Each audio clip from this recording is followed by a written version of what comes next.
저는 현 워싱턴 대학교에서 인포메이션 스쿨 박사 과정에 있는 이경진이라고 합니다. 오늘 이렇게 일일 세미나에 불러주셔서 감사합니다. 오늘 저의 발표는 여기에 적혀 있는 2021년 카이에 제출한 The Show Must Go On, 쇼는 계속되어야 한다로 코로나로 인해 대면 Participatory Design에서 비대면 Participatory Design으로 전환했을 때의 저의 연구입니다. 함께 이 논문을 적었던 팀원들 이름입니다. 오늘 저의 발표 순서는 바로 논문의 내용에 들어가기에 앞서 첫 번째로는 Participatory Design이 무엇인지 또 왜 필요한지 이야기를 먼저 하고 논문의 제목에 나와 있는 그냥 온라인이 아닌 왜 Synchronous인지 관련하여 이야기를 나누겠습니다. 끝에서는 이 논문으로 인해 나온 improv, 즉 즉흥이라는 프레임워크가 나오기까지의 과정을 말씀드리겠습니다. 오늘 저의 발표를 들으실 때는 선행 이론들에 대한 이야기가 많을 것을 미리 알려드립니다. 또 끝에 가서는 어쩌다가 저희 팀에서 개그 프로그램을 보며 영감을 받았는지 이야기를 할 계획이라 끝까지 잘 청중해 주시면 감사하겠습니다. 그럼 PD가 무엇인지부터 시작을 하겠습니다. PD, Participatory Design은 하나의 방법으로 새로운 테크놀로지를 만드는데 유저를 개입시키는 방법으로 민주주의 또는 협동을 강조하는 디자인 방법론입니다. Participatory Design은 선행 연구에서는 코디자인과 구별해서 쓰거나 구별해서 쓰지 않는 논문들이 있어서 주로 혼용이 되어서 쓰이고 있습니다. 오늘 제가 발표하는 동안에는 PD라고 지칭을 하겠습니다. 요즘 AI가 되게 대세인 걸로 알고 있는데요. 카이에서 나오는 대부분의 논문들을 보면 되게 많은 학자들이 어떻게 하면 더 똑똑하고 더 빠른 사회에 도움을 줄 수 있는 기계를 만드는데 많은 심혈을 기울이고 있습니다. 제가 하는 PD 연구의 철학에는 기계의 존재는 사람을 대체하는 것이 아니라 인간의 능력을 극대화시켜야 한다. humanization이라는 목표와 민주주의, democratization, 즉 만인의 평등을 갈구하는 방법론이자 하나의 철학입니다. PD 학자들의 시초를 보면 산업화 시대에 따른 기계에 대체되는 노동층의 사람들을 대변하기 위해 1960년대부터 PD 프로젝트들이 활발하게 이루어졌습니다. 그래서 PD 프로젝트들을 할 때는 노동자들을 초대하여 함께 새로운 기계들에 대한 아이디어 회의가 이루어졌던 것입니다. 그래서 아마 떠오르시는 게 UX 리서처와 이용자 중심 연구랑 같은 건가 질문을 하실 수 있어서 이와 같은 표를 가져왔습니다. 제가 앞서 말씀드렸듯이 저의 발표는 많은 이론들과 용어가 들어가겠습니다. 이러한 정의 구별의 중요함은 제가 예전 어떤 방법론 책에서 설명하듯 이론은 항해사의 지도와 같습니다. 어떠한 정의를 내리느냐에 따라 제가 채택하는 방법들이 바뀌고 결론적으로 도출되는 데이터가 바뀌게 됩니다. 그래서 이 표를 보시는 방법은 크게 큰 테두리 좌측에 보이시듯 user as subject, 이용자를 subject, 즉 하나의 실험 대상으로 보는 쪽과 제가 하는 PD의 경우 우측에 user as partner, 이용자를 파트너로 보고 있습니다. 그럼 이용자를 실험 대상으로 보는 거랑 파트너를 보는 거랑 어떤 차이가 있고 왜 중요할까요? 실험 대상으로 보는 경우 제가 짜여 놓은 인터뷰 질문 또는 설문지를 통해 확인을 하게 되는 것인데 반해 PD, 즉 파트너로 볼 경우에는 어느 정도 저만이 주체가 아닌 이용자 또한 주체가 되어 디자인의 방향이 처음부터 끝까지 함께 만들어지게 되는 것입니다. 그렇다면 여러분들께서도 아마 설문지와 인터뷰를 통해서 그냥 이용자 중심의 연구를 할 수 없냐, 아니면 생각을 그냥 물어보면 안 되냐고 물어보시는 분들도 계실 거라 믿습니다. 저도 여기에 동의를 하고 설문지나 인터뷰를 통해서만으로도 충분히 이용자의 생각을 들을 수 있을 텐데 왜 굳이 PD가 필요할까요? 그럼 설문지와 인터뷰의 방법론을 통해 정보를 얻을 수 있는 없는 그룹들도 있는지 생각을 해보면 좋을 것 같아요.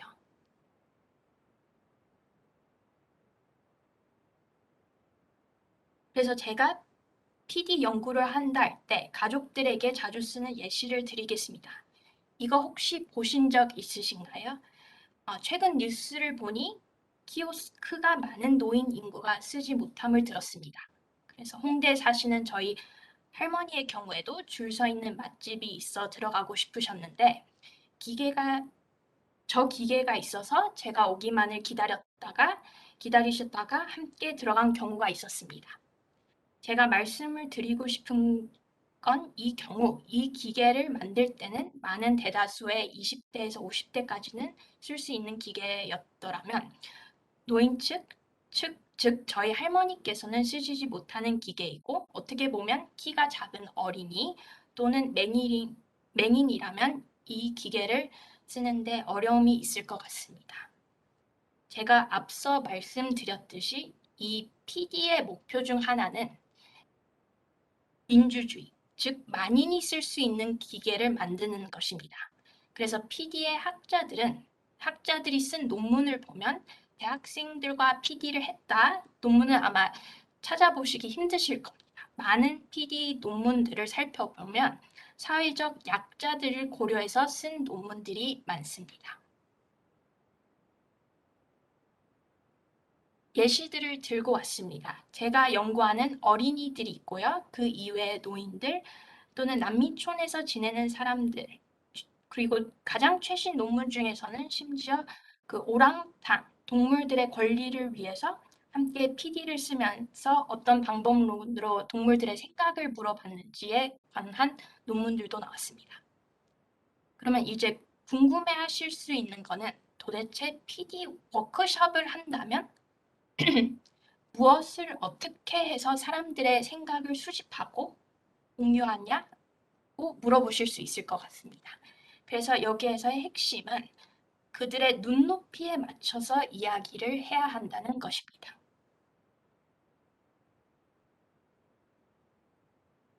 저의 경우에는 어린이들과 코디자인을 합니다. 그 제가 소속되어 있는 팀은 키즈팀으로 키즈팀의 철학은 어린이들을 위한 제품을 만들 때는 학부모 또는 선생님이 아닌 어린이들과 직접 이야기해야 한다라는 모토를 가지고 있습니다. 그래서 석사 때부터 총 6년간 250개가 넘는 워크숍을 했고 어린이들과는 일주일에 2번 만나서 코디자인을 하고 있습니다. 그 만나는 어린이들의 나이의 경우에는 7살에서 11살이고 함께 코디자인을 그 대학생들과 어른들이서 하고 있습니다.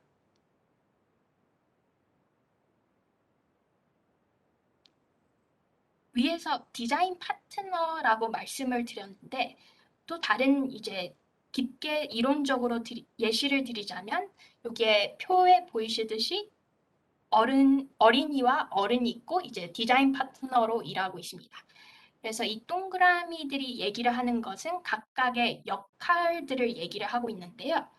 그 디자인 파트너라고 가장 바깥쪽에 그 있는 게 가장 큰 개념으로서 그 동그라미들이 맞붙어 있는 것을 보실 수 있습니다. 그래서 제가 그 각각의 역할을 설명을 해드리자면요. 어린이의 경우 user가 될 수 있고 tester, informant, design partner가 될 수 있다고 그 논문에서 이야기를 하고 있고요. 이 역할에 대응해서 어른들 같은 경우에는 observer, test facilitator, interpreter, design partner가 있습니다. 그래서 이 얘기는 즉 어린이가 유저일 때는 그 어른들은 observer를 관찰을 하고 있는 겁니다.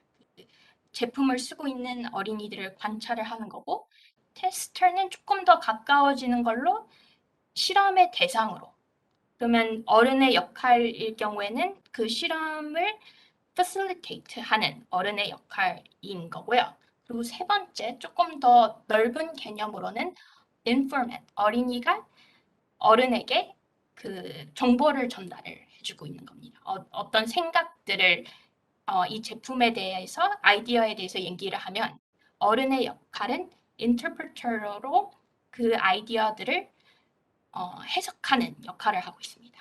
근데 가장 큰 디자인 파트너라는 경우에는 한쪽의 어린이들의 생각만 하는 것뿐만 아니라 함께 파트너로서 어린이가 어떤 디자인 아이디어를 말하면 어른들도 그거에 대해서 반박을 하거나 새로운 아이디어를 얘기를 하면서 이렇게 주고받는 형태를 디자인 파트너입니다. 그래서 PD에서는 그 모든 PD가 같은 방법론을 쓰고는 있지 않지만 디자인 파트너가 될 만큼의 그 가치를 추구하고 있는 겁니다.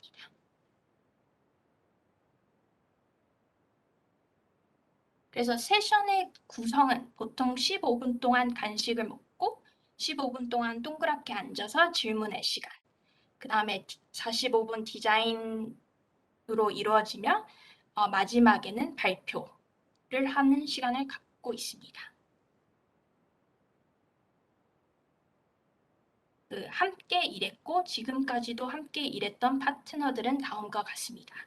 여기서 저의 역할은 엔지니어, 디자이너, 산업계 연구자들과 함께 만나 어떤 질문을 가지고 있는지 회의를 가지고 그 이후 워크숍을 기획, 실행, 그리고 마지막 그 디브리프까지 하고 있습니다. 그럼 어린이의 눈높이에 맞춰 이야기를 하기 위한 테크닉 중 대표적인 두 가지의 예시를 들고 왔습니다. Bags of Stuff라는 아이들이 좋아할 만한 깃털, 블록, 색종이 또는 풀을 주며 만들기를 통해 프로토타이핑을 함께 할 수 있고 이건 보통 제품의 초기 단계에 이루어지며 그 예시를 들자면 미래의 도서관은 어떤 모습일까요? 라고 물어볼 수 있을 것 같습니다. 그러면 여기에서 어린이들이 각각 그 봉투, 백 그 안에 들어있는 여러 가지 물건들을 통해 만들기를 하고 그러면 어른들이 그 칠판에다가 어떤 아이디어들이 있었는지 이렇게 정리를 하는 하고 큰 아이디어들이 무엇이 나왔는지 보는 세션이고요. 그리고 옆에 보시는 likes, dislike, design 아이디어는 제품의 중간 또는 끝 단계에서 물건의 좋은 점과 나쁜 점, 그리고 어떤 디자인 아이디어들이 가지고 있는지 그 어른들이 어린이 옆에서 받아 적어서 어피니티 다이어그램을 만드는 방법입니다. 이렇듯 PD가 메서드라면은 PD를 행하기 위한 이런 bags of stuff, likes, dislike, design 아이디어는 저희 학계에서는 테크닉이라는 단어를 쓰고 있습니다. 그럼 이제 어느 정도 제가 PD에 대한 이야기를 나눴으니 이 페이퍼에 대한 내용과 함께 synchronous에 대한 이야기를 나누겠습니다. 여러분들께서는 작년 2020년 어떻게 보내셨나요? 지금도 이렇게 온라인상으로 많은 사람들이 소통을 이어나가고 있는 것 같습니다. 저 또한 원래는 앞서 말씀드렸듯이 대면으로 TG팀을 어린이와 PD 워크숍을 매주 열다가 그 작년부터 온라인으로 전환하게 되었습니다.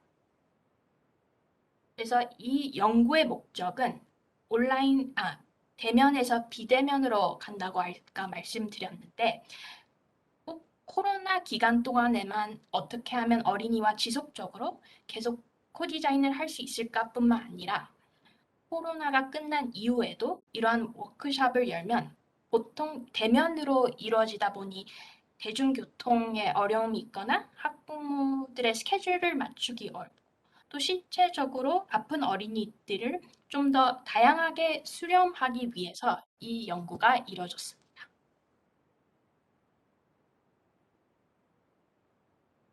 그럼 선행 연구를 살펴보면 코로나가 터지기 이전에는 많은 학자들은 온라인 세상에서 어떻게 하면 PD를 할 수 있는지 연구가 되어 있었습니다. 예시로 SNS의 경우 페이스북에서 서로의 아이디어를 어떻게 주고받는지, 또는 게이밍 환경인 마인크래프트 같은 경우에 코디자인이 어떻게 되는지 연구가 되어 있었습니다. 근데 어린이의 경우에는 대개 페이스북 계정이 없을 뿐더러 요즘에는 많은 어린이들이 페이스북을 사용하지도 않고 동시간대에 이루어지기보다는 다른 시간대에, 즉 synchronously 이루어지다 보니 어린이의 경우 숙제처럼 리마인드를 계속 해주지 않은 이상 까먹을 수가 있었고, 학부모의 경우에는 다양한 피드들을 계속 확인해야 하는 불편함이 있었습니다. 또 마인크래프트의 경우에는 하이브리드 모드로 동시간 또는 다른 시간대에 PD가 이루어집니다. 그러나 많은 경우에는 어린이들은 마인크래프트에 활동을 하고 있더라도 어른들의 경우 마인크래프트를 해본 경험이 없는 경우가 대다수라 PD가 이루어지는데 어려움이 있습니다. 그래서 다음으로 또 비대면으로 코디자인을 할 수 있는 어떤 PD 할 수 있는 선행 연구를 살펴보니 카이의 경우 많은 기계들이 나왔지만 시중에 나와 있지 않은 모두 프로토타이핑된 기계들로 당장 PD 워크숍을 이어나가야 하는 저와 같은 학자들의 경우에는 그 다른 수단을 필요로 합니다.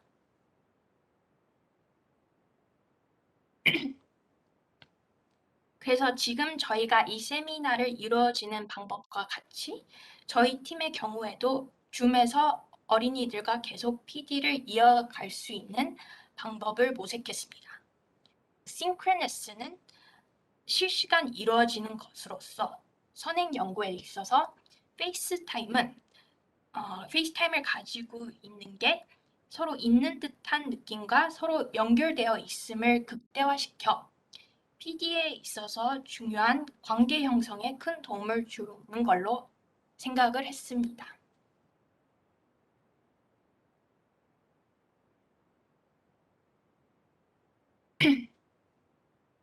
그래서 저의 리서치 퀘스천은 어떻게 실시간으로 어린이들과 코디자인을 할 수 있는지, Participatory Design, PD를 할 수 있는지였습니다. 이 연구를 분석하기 위해서는 온라인으로 작년에 열었던 초기 10개 워크샵 90분짜리 영상 데이터, 학부생과 제가 적었던 워크샵 일기, 이전과 이후의 다이어리, 그리고 어린이들과의 인터뷰, 그리고는 마지막으로 워크샵으로 인해 나왔던 아티팩트들을 수집한 데이터였습니다.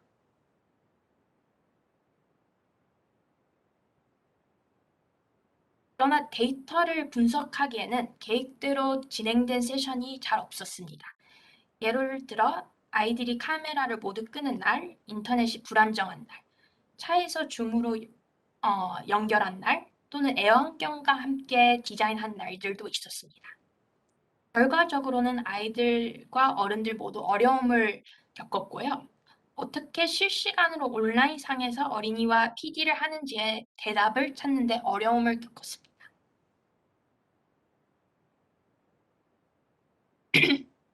그래서 데이터를 보고 또 선행 연구를 생각하며 깨달은 거는 지금까지 많은 선행 연구는 어린이와 온라인상에서 만날 때는 한 방향적인 대화가 많았던 것 같습니다.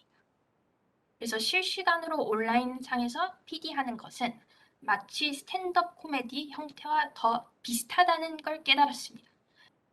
라이브로 간다는 것은 그 당시에 일어나는 상황에 있는 그대로를 대처해야 했고, 무대에서는 나의 이야기만을 하는 게 아니라 관객과 끊임없이 소통을 해야 했습니다. 그래서 데이터를 이해하는 데 있어서 즉흥, 관련된 이론들을 바탕으로 다시 데이터를 분석하기 시작했습니다. 즉흥이란 사전적 의미로 계획되지 않았던 것들에 대한 것입니다. 유능한 개그먼들 또는 예술가들은 어떤 무질서 속에서 또 방법을 찾아내기도 합니다. 제가 개인적으로 영감을 받았던 거는 1박 2일 이수근을 보면서 그 어떻게 가지고 있는 소품들로 특정 상황에서 그렇게 빠르게 사람들에게 웃음을 줄까였습니다. 개그맨들은 어떻게 즉흥 연기를 공부할까? 즉흥 관련된 이론들이 무엇일까를 생각하며 2018년도에 카이에서 발표된 HCI에서 즉흥에 관계된 5가지 특징이라는 논문을 찾게 되었습니다. 여기에 나와 있는 5가지는 listening, interdependence, reflexivity, tension, transgression으로 듣기는 상대방뿐만 아니라 그 환경을 유심하게 경청하는 능력, interdependence, 상호 의존, 개그맨 이수근 씨의 경우 예시를 들자면 주변의 소품을 활용하거나 사람을 활용해서 서로 의존하며 무언가를 만들어내는 것입니다. 플렉시빌리티는 반사성으로 그 하나의 세션에 대해서만 생각을 하는 게 아니고 어, 다른 세션들의 실패를 통해서 새로운 것으로 또 알고 방향을 바꾸는 방법입니다. 텐션, 긴장이 있고 이거는 이제 스트럭처와 프리덤 사이에서 왔다 갔다 하는 것으로 마지막으로는 트랜스그레션 위반이 있습니다. 위반은 일부러 다른 방향으로 가서 창조를 하는 것입니다. 제가 이 5가지에 대한 몇 가지는 예시와 함께 설명을 드리도록 하겠습니다.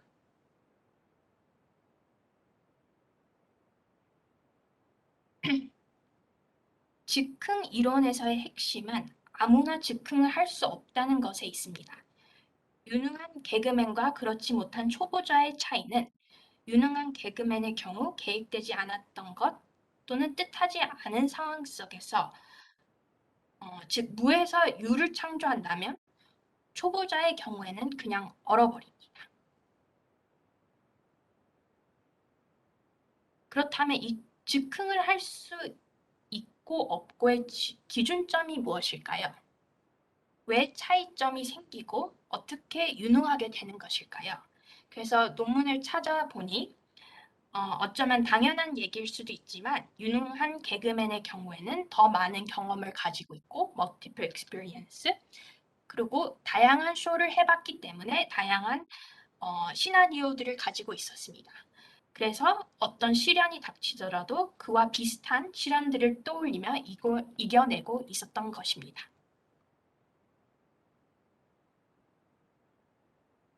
그럼 저의 연구에 있어서 저는 PD를 온라인상에서 어린이와 하는 방법을 가르쳐 드리기보다는 어떻게 실패했는지 그리고 어디서 일들이 틀어졌는지 말씀을 드리면 어디서 즉흥이 필요한지 정도는 카이 커뮤니티에게 공유를 할 수 있다고 생각을 하였습니다. 그래서 제가 워크숍에서 어디서 계획대로 진행이 되지 않았는지를 아까 보여드린 프레임워크를 통해 말씀을 드립니다.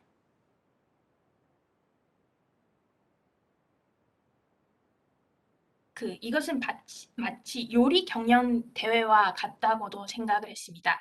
제가 이론 관련해서 많은 이야기를 하다 보니 이해하기 쉽게 요리로 비유를 들겠습니다. 이런 요리 프로그램 혹시 보신 적 있으신가요? 이런 요리 프로그램을 보시면 그 누구도 이 경연 프로그램에서 어떻게 이 대회에서 우승을 할 수 있는지 레시피를 줄 수는 없다고 생각합니다. 어, 프로그램의 재미를 위해 보면 꼭 계획했던 것과는 다르게 심사위원들이 서프라이즈, 즉 특정 요리를 꼭 넣어서 만들어주세요. 아니면 이렇게 한정된 시간을 주는 경우를 많이 봤습니다. 그래서 이 프로그램에서 우승을 하기 위해서는 요리를 할 때 어디서 실수할 수 있는지, 즉 물 조절에 대한 실패, 시간 활용에 대한 실패, 조리 도구, 음식의 신선도, 기타 어디서 잘못될 수 있는지를 미리 파악하고 미리 신경을 쓴다면 조금 더 실패를 줄일 수가 있겠죠. 그리고 또 숙련된 요리사라면 많은 경험을 통해서 이런 어떤 피치 못할 사정이 생겼을 때도 즉흥이 가능할 거라고 믿습니다.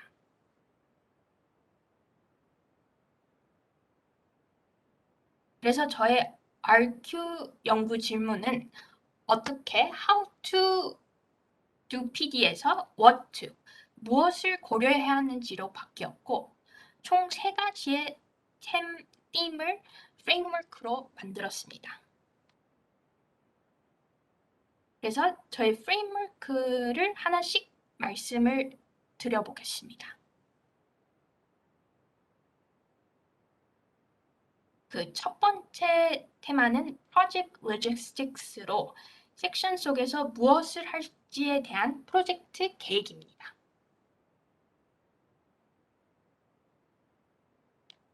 Project Logistic이라는 팀 하위 테마에는 앞서 말씀드린 그 Bags of Stuff, Likes, Dislikes, 디자인 아이디어 같은 테크닉, 그리고 디지털 툴을 고려를 해야 합니다. 그래서 다른 말로 하자면 PD를 온라인상에서 할 때 하기로 마음을 먹었다면 어린이들과 무엇을 해야 될지를 정하는 게 이제 Project Logistic이라는 테마에 들어가겠습니다.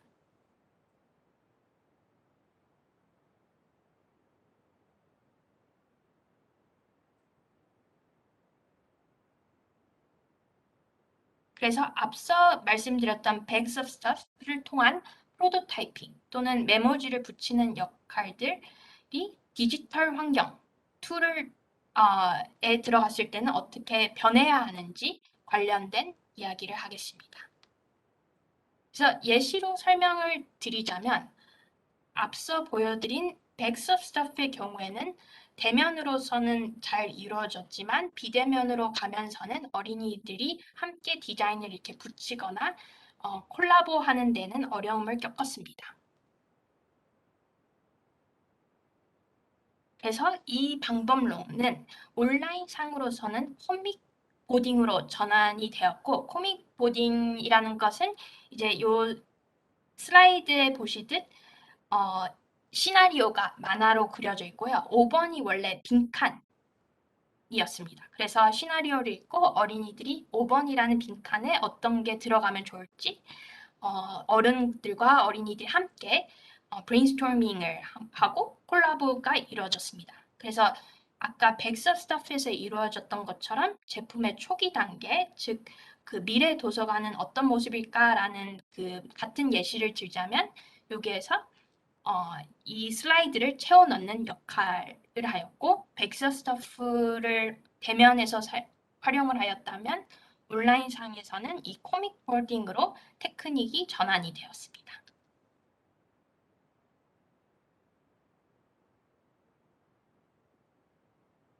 두 번째 예시는 저희가 원래 자주 사용했던 칠판에다가 특정 제품에 대해 likes, dislike, 디자인 아이디어에 대해 무엇이 좋은지 싫은지 또는 디자인 아이디어를 쓰는 작업이 있었다면 온라인 상에서는 이 색깔로 투표하기 또는 손으로 투표하는 걸로 바뀌었습니다. 그래서 제가 예시로 제가 어떤 특정 어플을 평가하고 싶다면 어플을 어린이들에게 보여주고 그리고 신호등의 색깔로 그 색깔들을 구별을 했는데요. 빨간색의 경우에는 이 아이디어가 별로인 것 같다. 그리고 노란색의 경우 긴가민가하다. 그리고 초록색 이 아이디어가 괜찮은 것 같다. 해가지고 어린이들에게 파워포인트로 하나의 그 제품에 대한 프로토타이핑된 부분들을 보여주면 투표를 하고 그러면 그리고는 스크린샷을 통해서 어, 그 나와 있던 아이들의 의견을 공유를 할 수 있었습니다. 그리고 여기에는 어른들도 공유하고 있는 걸 볼 수 있습니다. 어, 그리고 물건들 같은 경우에는 꼭 제가 나눠준 물건들이 아닌 집에서 찾을 수 있는 빨간색 물품, 초록색 물품, 노란색 물품으로 그 집에 있는 물건들을 사용하고 있는 걸 볼 수 있습니다. 여기서 제가 즉흥 이론과 연결해서 설명을 드리자면 어린이들이 제가 보낸 물품이 아닌 자기 집에서 소품, 그래서 투표를 했다는 점과 그래서 불확실에 의해 지배되기보다는 불확실 또는 새로운 것을 발견할 수 있는 공간을 열어주고 있었던 것입니다. 그 또 즉흥 이론에서는 그 순간을 묘면하기 위해 지어내는 것이라는 생각도 할 수 있지만 잘된 방향을 찾기 위해서 다양한 시도의 다양성도 강조하고 있습니다. 여기 나와 있듯이 reflexivity가 그런 뜻인데요. 처음에는 제가 색깔로 투표를 하다가 색깔로 투표를 하면 이렇게 정확하게 세 가지의 좋다, 싫다, 긴가민가 하다만 표현이 되지만 그 스펙트럼 어느 정도 싫고 어느 정도 좋은지를 알기 위해서 색깔로 구별하는 것이 손으로 투표하는 방법으로 바뀌었습니다. 그래서 코 위로는 매우 좋다, 코 아래로는 내려갈수록 많이 싫다 이런 식으로 방법이 변환이 되었습니다. 그 선행 연구에 있어서 이런 테크닉, 백서스터프 또는 메모지 같은 테크닉을 만드는데 무엇을 고려해야 하는지 테크닉을 새롭게 만드는 방법에 관한 논문을 제가 참고를 하였는데요. 여기 좌측 상단에 보시면 이런 테크닉을 만들 때는 그 고려해야 될 대상들이 파트너 익스피리언스, 파트너의 경험이 많은지 적은지 또는 파트너의 인지 능력, 디자인 비용, 그리고 움직일 수 있는지 portability, physical interaction, 얼마나 어린이들이 이 물체와 또는 이 테크닉에 참여를 해야 하는지 정도 이런 것들이 이렇게 다양하게 고려해야 한다라는 선행 연구가 있었으면 저희 논문에 제가 쓴 논문에서는 이 방법에서 온라인으로 갈 때는 테크놀로지의 렌즈에 대입해서 또 다시 생각을 해봐야 된다는 것이었습니다. 그래서 파트너 익스피리언스가 얼마나 PD한 경험이 있는지였으면 온라인으로 갈 때는 예를 들어서 얼마나 어린이들이 컴퓨터나 마우스, 즉 키보드 사용이 경험이 있는지 그리고 온라인 상으로 물어볼 수 있는 질문인지, 즉 그 질문들이 어떻게 바뀌는지는 이 그 논문에서 보여드리고 있습니다. 그러면 두 번째 테마로 넘어가겠습니다. 두 번째 테마는 피포과 세팅입니다. 그 온라인 상에서 이제 PD를 해보니 하위 항목인 어린이가 무엇을 통해서 접속을 하는지, 접속 상태가 어떤지, 그리고 주변 스펙테이터들이 고려 사항이 됐던 것이 이제 people과 세팅의 주제입니다. 그 예전에는 학부모님께서 저희 랩이나 워크숍을 하는 공간에 어린이를 내려주면 모든 인터넷 하드웨어, 소프트웨어가 같은 상태였더라면 어린이들은 온라인 공간에서 만나다 보니 다른 인터넷 상태, 하드웨어, 소프트웨어를 가지고 있었습니다. 예시를 들자면 소프트웨어 경우 줌에서 제가 어떤 기능을 활용하기로 계획되어 있었는데 몇몇 어린이들의 컴퓨터가 업데이트가 되지 않았다면 쓸 수가 없었던 상황들도 있었습니다. 또 하드웨어의 경우는 데스크탑뿐만 아니라 폰, 아이패드도 사용하여 폰을 사용할 경우에는 제가 보내는 그 PPT 슬라이드를 어린이들이 읽는데 어려움이 있었고요. 폰과 아이패드의 경우에는 데스크탑과 다르게 이렇게 이동을 할 수 있어서 그 걸어 다니면서 방을 계속 이동하는 그 어린이들도 있었습니다. 그래서 이런 사항들을 고려해서 또다시 제가 그날 사용할 테크닉이 무엇일지가 매우 중요할 것 같습니다. 그래서 예를 들어서 만약에 제가 방 안에서 무슨 물건을 찾아오세요. 빨간색 물건을 찾아오세요. 라고 말을 한다면 이 경우에는 어린이들이 차 안에 있을 수도 있다라고 그 또 다른 테마를 상황을 보여주고 있는 것입니다.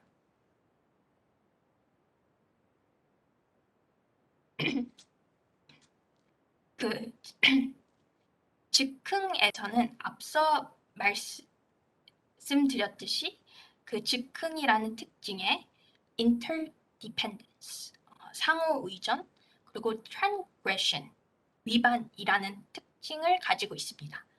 그 상호 의존은 환경에 따라 의미를 새롭게 재해석하는 것이고, 그 위반의 경우에는 의도적으로 세션과 내용과 다른 방향으로 틀어 새로운 점을 발견하는 것입니다. 그래서 저희 예시를 들자면 어린이들의 경우 애완견을 데리고 오거나 또는 옆에 학부모님 또는 그 형제들이 있으면 그 세션의 방해 요소로 보기보다는 동물들 또는 학부모 그리고 형제들이 그 세션의 일부가 되도록 세션을 이제 바꾸는 거였고요. 그리고 그 바꿈으로 인해서 방향이 달라지지만 방향을 틈으로 인해 몰랐던 사실들을 새롭게 이해할 수 있었던 것 같습니다.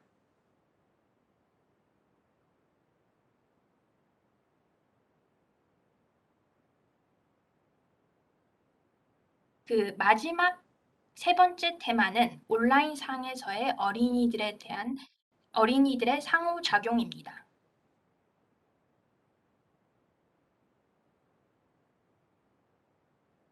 이 테마에서는 온라인으로 이동할 때 어린이들의 해석과 반응이 더 중요해졌다는 겁니다.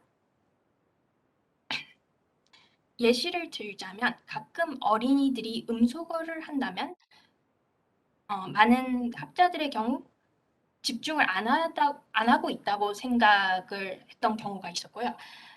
그랬는데 나중에 이제 저희 연구자들이 어린이 인터뷰를 하면서 배운 점은 어린이들의 경우 어머니가 이렇게 세탁기를 돌리는 소리가 시끄러워서 음소거를 했다고 대답을 들었습니다.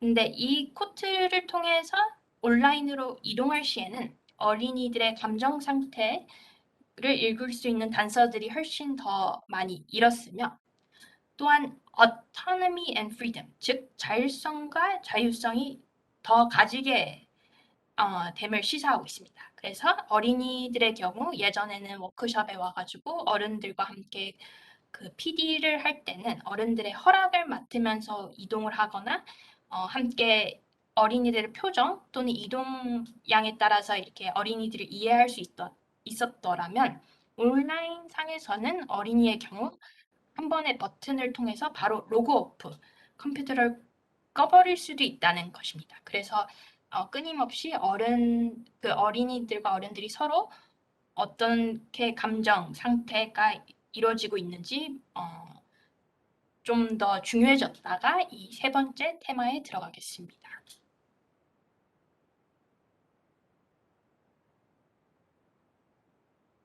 그 끝으로 제가 말했던 세 가지의 테마, Project Logistic, People and Setting, People's Online Interaction이 그 Improvisation of Online Participatory Design이라는 큰 그 즉흥 이론에 어떻게 연결되어 있고 어떻게 그 상호작용을 하는지 이 표에서 보실 수 있습니다. 그래서 제가 앞서 그 1, 2, 3번에서 말씀드렸듯이 이 하나의 표를 보면서 앞으로 PD 워크숍을 열 계획이 있는 그 학자들이나 프랙티셔너들이 이걸 보시면서 어떤 온라인 디자인 테크닉을 만들 것인지 그리고 테크닉을 만들 때는 고려돼야 할 상황들과 온라인에서 한 번 더 생각을 해야 되는 경우 그리고 디지털 툴 같은 경우에는 미팅 어디에서 만날 것인지 저희 그 세션의 경우에는 줌에서 만났던 것이고요. 디자이닝은 어디에서 이루어져야 될지 그 아까 예시를 들자면 그 코믹 보딩 같은 경우에는 디자인의 공간은 그 PPT였습니다. 그리고 쉐어링은 제가 지금 여러분들께 보여드릴지 화면 공유로 어린이들에게 프린트 스크린 한 경우를 보여드리는 거였고요. 콜라보레이팅은 링크를 쉐어해서 함께 디자인을 온라인상에서 하는 것이었습니다. 근데 이제 어느 정도 무엇을 할지 계획을 했다면 두 번째 말씀드렸던 피포 앤 세팅에서 다양한 공간에서 온라인으로 이동할 때는 어, 방 또는 거실, 친구 집에서 온라인으로 접속하는 어린이들이 있었고 그리고 이 접속하는 상태에 따라서 technology infrastructure, 인터넷, 소프트웨어, 하드웨어가 달라질 것이고 스펙테이터의 경우에는 그 주변의 인물들 그리고 애완견, 사람들 다 이제 영향을 줄 것이다. 입니다. 그리고 마지막 제가 넣었던 거는 people's online interaction으로 이 모든 게 이제 그 어린이들이의 감정 상태 또는 그 관심에 영향을 줄 것이라는 이 표가 이제 제가 말했던 모든 것을 정리를 하고 있습니다. 그래서 이 프레임워크는 테크놀로지에 의해 사람들의 행동이 영향을 받기보다는 사람들이 온라인으로 PD를 할 때 고려해야 하는 사항들이 이렇게 쭉 다 나와 있는 것이고요. 제가 마지막으로 말씀을 드리고 싶은 거는 PD 학자는 사람과 함께 디자인을 하다 보니 아무리 준비를 열심히 하더라도 온라인 상에서는 또 다른 변수를 마주하게 됩니다. 그래서 이 프레임워크를 활용하며 좀 더 위기를 방지하기 위해서 앞으로 어떤 것들이 고려해야 되는지를 이제 잘 볼 수가 있고요. 그리고 추가적으로 더 많은 어떤 고려 대상 테마를 넣어야 될지 학회에서 함께 얘기해 보면 좋을 것 같습니다. 발표 끝까지 들어주셔서 감사합니다.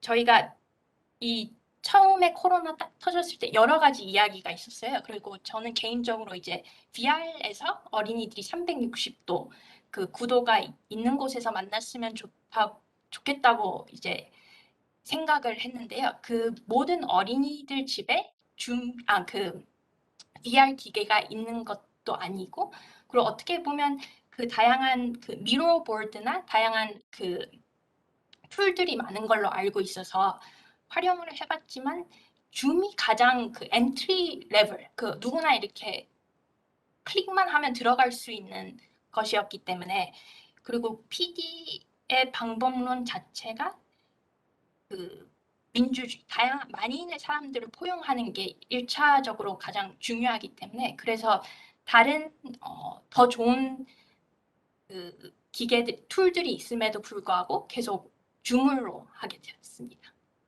그래서 네, 저의 그 또 다른 생각에는 어, 이용자들이나 같이 이렇게 파트너로 있는 사람들에게 이렇게 불편함을 주거나 또는 회원 가입, 뭔가의 번거로움을 주기보다는 그 PD를 하는 사람들이 조금 더 그 입장을 하기 쉽게끔 하는 것이 무엇일까 생각을 했을 때 그게 줌이었던 것 같습니다.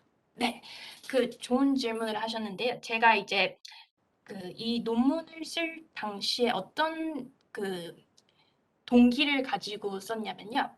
많은 사람들이 PD라는 방법론이 그 PD라는 방법이 생소할 뿐더러 다 이렇게 하기가 어렵다는 그런 그 익숙하지 않은 방법론으로 알고 있었습니다. 그래서 그 이 논문이 나올 때는 PD에 익숙하지 않으신 사람들도 PD 방법론을 쓰면서 쓸 수 있도록 새로운 툴을 만들기보다는 누구나 쉽게 쓸 수 있는 그 파워포인트 같은 경우 그렇게 이제 접근을 했었던 것 같습니다. 그래서 하나의 예시를 추가적으로 드리자면요.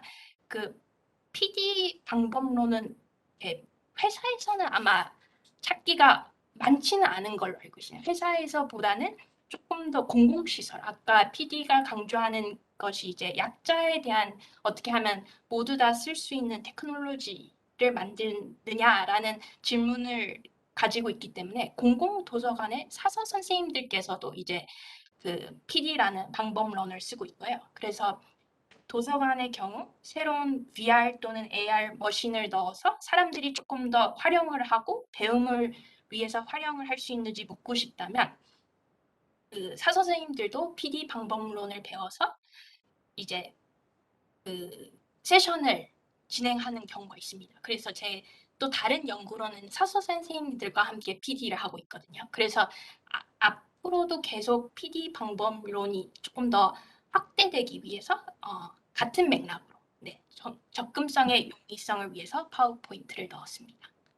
제가 알기로는 장애인분들과 또는 노인층 대상으로 PD 학자 전문가들이 있는 걸로 알고 있고요. 그리고 그런 경우에는 이제 PD에 있어서 가장 중요한 것이 어느 정도 많은 시간을 함께 보내는 것 같습니다. 그래서 제가 그쪽에 있는 논문들을 읽어보면 노인들의 경우에는 노인들의 삶의 형태를 이해하거나 그리고 용어를 어느 정도 이해하고 있는지 예를 들어서 제가 노인분들을 위한 어플리케이션을 만든다면 어플리케이션이 무엇인지 스마트폰이 무엇인지 아직 알지 못하는 상황에서도 접근을 할 수 있기 때문에 눈높이에 맞춰서 물어보는 경우를 많이 봤습니다. 그리고 옛날 1960년대 이렇게 산업화 시대에서 노동자들과 일했을 때는 제가 듣기로는 컴퓨터가 무엇인지 마우스가 무엇인지를 모르는 이제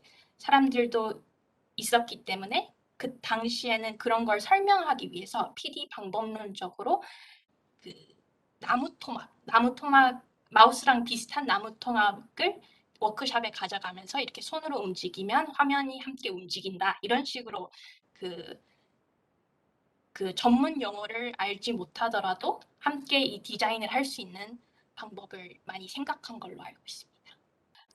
제가 PB 방법론을 통해서 만들어진 이제 케이스들을 몇 가지 공유를 해드릴게요. 그래서 화면을 보여드리자면 하나의 예시로는요. 이게 nick.com이라는 어린이 이제 사이트예요. 어린이 사이트로서 어린이의 프로그램을 찾을 수 있는 사이트인데요. 여기에 키즈팀에서 만든 것은 이거 Do Not Touch 버튼, 만지지 마세요 버튼인데요. 이 nick.com에서 가지고 왔던 질문은 어떻게 하면 어린이들이 이 웹사이트에서 조금 더 시간을 보낼 수 있을지 관련된 이야기를 하였고요. 그리고 이 Do Not Touch 버튼을 제가 들어갈 수 있는지는 모르겠지만 네, 그래서 Do Not Touch 버튼을 누르면 뭔가 이렇게 새로운 캐릭터들이 나오면서 춤추는 것이에요. 그래서 이 키즈 팀을 통해서 만들어졌던 것 중에 하나가 이 Do Not Touch 버튼이고요. 그리고 추가적으로 소프트웨어 개발에 있어서 PD에 대한 생각을 물어보셨는데요. 제가 볼 때는 많은 한계는 있는 것 같아요. 온라인으로 PD 할 때 대표적인 한계가 아까 말씀드렸듯이 예를 들어서 AR과 VR을 한 번도 접해보지 못한 어린이들의 경우 예전에는 AR과 VR을 어느 정도 가지고 놀 다음에 질문을 하였다면 온라인상에서는 그러기가 어려워서 그런 부분에서는 좀 한계가 느껴졌습니다. 네, PD에 대해서 제가 이제 생각했던 것들은요. PD 많은 제품들이 만들어질 때 용이성을 생각해서 이제 디자이너와 개발자 또는 이제 멀리 가서는 이용자들도 함께 테스팅을 통해서 제품이 만들어지는 것 같아요.